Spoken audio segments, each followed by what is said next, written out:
Samantala ngayon pong araw nakatakdang magsumite ng rekomendasyon ng Development Budget Coordination Committee kay Pangulong Bongbong Marcos kaugnay sa posibleng suspensyon o pagbawa sa fuel excise tax.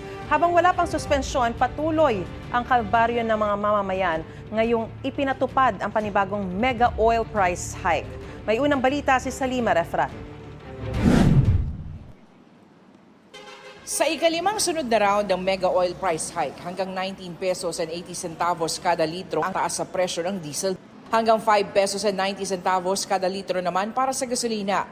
Ang kerosene hanggang 9 pesos and 10 centavos kada litro ang itataas. Ang presyo ng pinakamahal na diesel sa NCR papalo na sa mahigit 170 pesos per liter. Ang pinakamahal na gasolina sa NCR aabot na sa halos 120 pesos kada litro. Ang pinakamahal na kerosene aabot na sa 178 pesos per liter. Kaya maraming tsupera nangangamba sa patuloy na paglobo ng mga presyo ng petrolyo. Ngayon na ang mahirap eh. Ano na yung hanap buhay namin, di na kami makapag-boundary rin yan.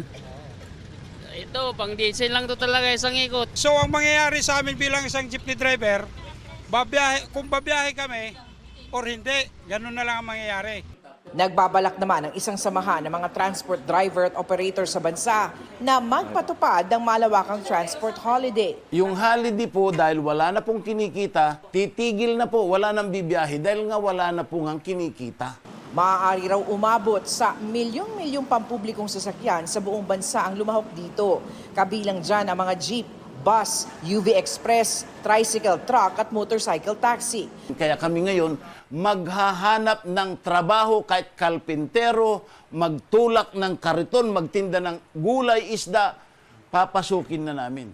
Dahil hirap na po lahat ng public transport sa buong Pilipinas.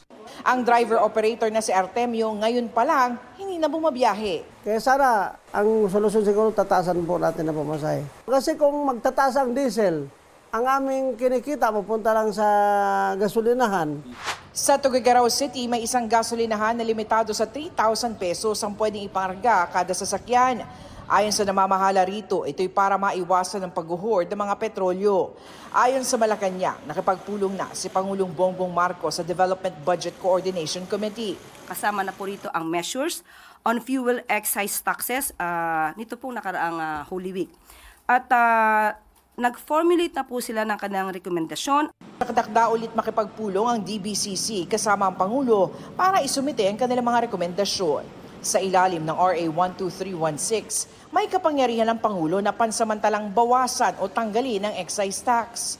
Pero posibleng sa susunod na linggo pa ito maipatupad dahil 15 araw ang kailangang lumipas bago ito maging ganap na batas. Ano pa bang hinihintay ng Malacanang? Ang hinihintay lang naman natin is a temporary relief. Ang nais lang ng taong bayan, simple. Nagmamahal ang kabuhayan namin dahil sa petroleum. Pababain nyo yan, and the best step is tanggalin muna, temporarily, yung buwis. Ayon kay Senate President Pro Tempore Senador Ping Lacson, matagal pa bago maramdaman yan ng mga Pilipino. April 12 magiging effective yung batas. So starting April 12, imamonitor nila. Dahil lang nasa batas 1 month, May 12 pa lang sila pwedeng mag-meet yung DBCC para gumawa ng rekomendasyon. So baka Hunyo na ito maramdaman ng ating mga kababayan. Inaasahan makakadulot ng konting ginhawa ang hinihintay na pagtatanggal o suspensyon ng excise tax. 6 na piso maaring mawala sa diesel at 10 piso naman sa gasolina.